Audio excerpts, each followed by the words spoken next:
Hello.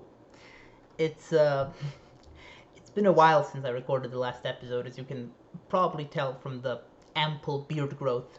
Um I read the second part of the book, and then I got like plunged into some major stuff I had to read for school, and I haven't had the chance to read Elantris in like a week.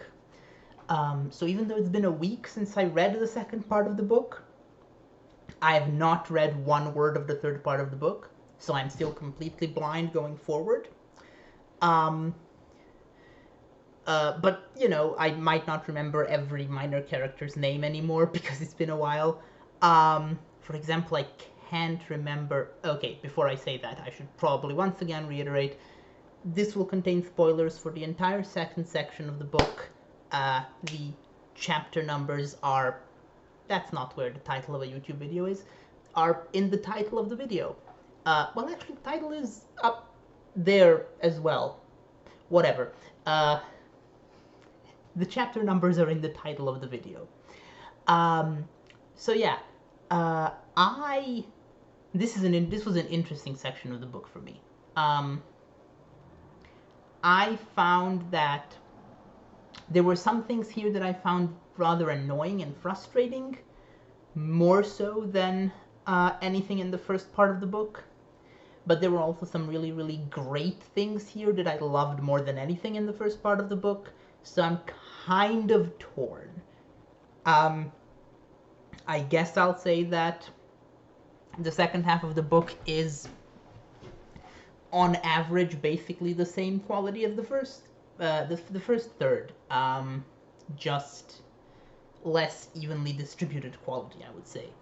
So, first things first, I wanted to really beat myself up twice while reading this section for not figuring something really obvious out, or rather, two really obvious things out. So, number one, the reason why Hrathen wanted to become an Elantrian. So I guessed in the last video, I predicted that that is what the poison was going to do. But then I said something along the lines of, I'm not sure why he'd do that. It became really obvious really quickly, like literally one chapter into the second section, and the reason why he wanted to do it was extremely obvious in hindsight, and I do feel silly for not guessing it. It is a clever plan. It's a clever plan that makes sense, and that I should have seen coming once I realized that what he was doing with the poison. I did, once he came out of Elantris, I did predict that the remaining dose of the poison was gonna go to Serene. I did predict that. There's one more dose, isn't there? I feel like there were 2 doses left. See, I've kind of forgotten that detail, how many doses were left unspilled when he looked in the box. I feel like there might have been 2 doses left. So maybe one more person will get hit with it? Rule of threes? Or was it just one? I actually I think it was just one. Whatever. So yeah, Hrathen was less prominent during this whole section, which is weird because this is the section where he actually finally does something, because he didn't really do much in the first section. But despite this being the section where he does a lot of stuff, he's just less prominent of a character, because this section is primarily focused, I would say, on the relationship between Serene and Raoden, or Serene and Spirit, as it were, as far as she's concerned. So the whole Raoden hiding his identity from Serene thing, I don't think it's necessarily a bad storytelling decision, but I do feel like it wasn't adequately justified within the universe of the book. I don't necessarily think I understand fully Raoden's motives for it. It kind of feels like Sanderson just wanted him to hide his identity for plot reasons and character development reasons for Serene, um, and just kind of didn't bother to justify it fully. Um, Maybe I'm missing some obvious justification for why he hid his identity, but when he explained it to Galadon, I did not understand what he was talking about or why he would think that way. Um, so yeah, uh, not a big fan of that, but I do like the sort of relationship between the two of them. I do think it's compelling enough relationship. It's uh, again, to make the comparison to Robert Jordan, certainly already a much better developed and more compelling romance than anything Jordan managed to pull off in 14 books. Um, I shouldn't be mean to him. I do like The Wheel of Time. Um, so I do like that relationship developing. Um, Not the biggest fan of the means needed to develop it, like the whole identity hiding thing, but whatever, that's apparently over now. So going into the third section, she knows who he is, which is good. Um, what else? I did like him leaving Elantris. I didn't see that coming. That was actually a bit of a surprise to me. Um, and it was precipitated by the second thing which made me want to beat myself up, which was the revelation that the Aeons are shaped like the country. I felt silly for this because I had been staring at that map of Arelon at the beginning of the book a lot, and I kept thinking, wow, that's a weird shape. Like that country is just like the coastline is so weirdly flat. Um and then the western border is also like just a straight line. And then there's that lake which is like perfectly circular, and I kept staring at it and being like,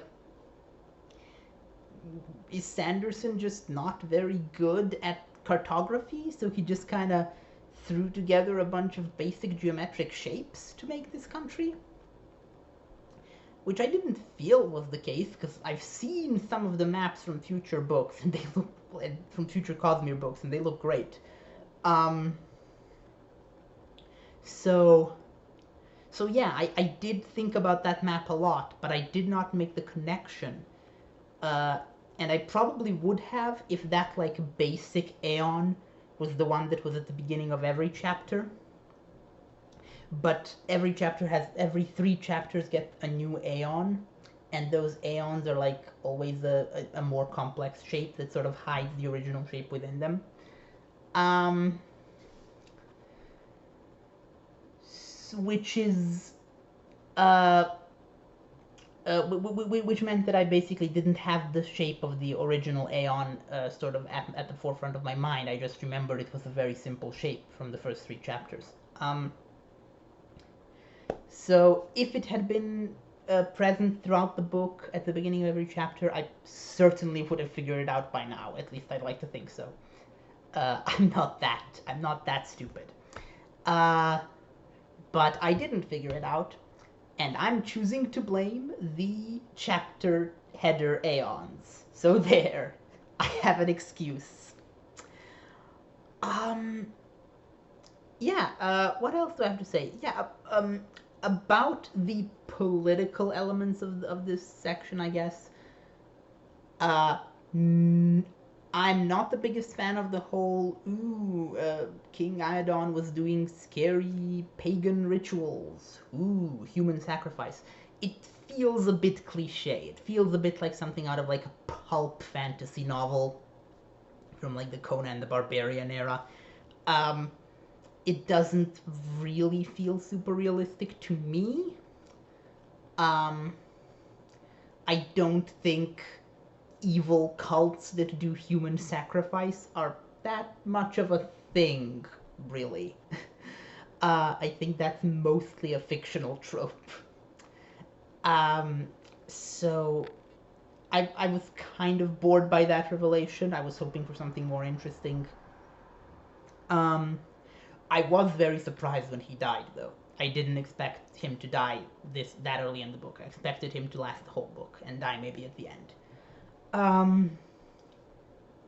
I was really not expecting the ending of this section of the book. Royal dying and the new king dying, Telri, Duke Telri, that's his name. Both of I was really surprised by how many people died in like the final few chapters of the book. And I am interested, no, final few chapters of the section, not the book. And I'm interested in what Dilaf is planning. I'm wondering if this was part of Dilaf's plan, or if Dilaf's plan is something that has yet to be set into motion. Because he clearly has some kind of plan. My theory is still that Dilaf is going to turn out to be a proper Derethi monk trained in that monastery that Hrathen quit when he was younger because it was too fucked up for him. Where they do like blood magic or whatever is implied. So I'm still counting on Dilaf pulling out some crazy evil powers. And I think this is a good point to talk about what I really find unique and interesting about this book, and that is that it is a fantasy book with a strong focus on religion. And that's not something that fantasy generally does. Fantasy tends to not deal with religion that intensely. When religion is brought up in fantasy, it's often vague.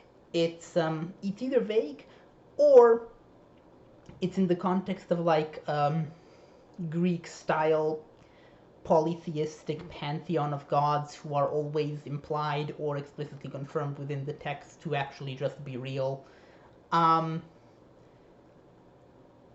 So you end up with a lot of, I guess, mythology, but not a lot of religion. And the thing I like about this book, and once again I'm reminded of Discworld, is that it really deals with religion as a social phenomenon and as a set of philosophical and theological beliefs that characters hold and that motivate them. And I think that that is something that is sorely missing from a lot of fantasy. And I am really curious to see where that's going to end up by the end of the book. I'm curious to see what, I guess, conclusion shall be drawn from the religious plots, because I'm still not entirely sure. I like that this is a world with lots of competing religions that sort of have this messy relationship between each other, where you've got like Shu Keseg, Shu Korath, Shu Dereth, these like three religions which all technically used to be one, and then like two competing prophets started two sub-branches which grew into their own religions, and then those two religions dominated the original one. It's clearly based on the history of the Abrahamic religions in real life, but I don't think it's meant, but it's clearly also different enough that it's not a one-to-one allegory. Like, you can't say, oh, Shu Korath is Islam, Shu Keseg is Judaism, and Shu Dereth is Christianity. It's not quite that straightforward. But the relationship between the religions is very much that of Judaism, Islam, and Christianity. So, which I find interesting. I find that to be something that isn't necessarily explored in such depth in a lot of fantasy. I would like it to be even more depth. I would like it if Sanderson would go into detail with lots of the sort of theology and philosophy behind all of the different religions, but I don't think he will necessarily, which is fine. And then we've also got the Jindo religion, which is clearly like some kind of maybe Taoism, sort of, with the door. And that's the one that's actually confirmed to be based, at least in part, on reality, because in this section of the book we get very concrete confirmation that the door is in fact a real thing. So yeah. Do I have anything else in my notes? Let me see. Yeah, final note, actually. They keep bringing up Lukel and Royal's sour melons, and how they got this like shockingly good deal and a bunch of money and a bunch of sour melons out of season. They keep like Sanderson keeps bringing that up, and the part of my brain that is a huge fan of A Song of Ice and Fire keeps latching onto that and being like, this is a clue. It's going to turn out that this is relevant. And I don't know if it will, but my current theory is if it does turn out to be relevant, it will be because Lukel and Royal are actually working for Fjordell. Actually working for Fjordell, for the Derefi. And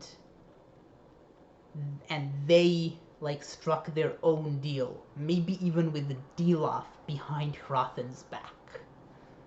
So that's my wild like crackpot theory that has no chance of being true, but I'm throwing it out there just in case it turns out to be true. And now I'm going to go read the last third of the book and see if I was right about that insane prediction I just made.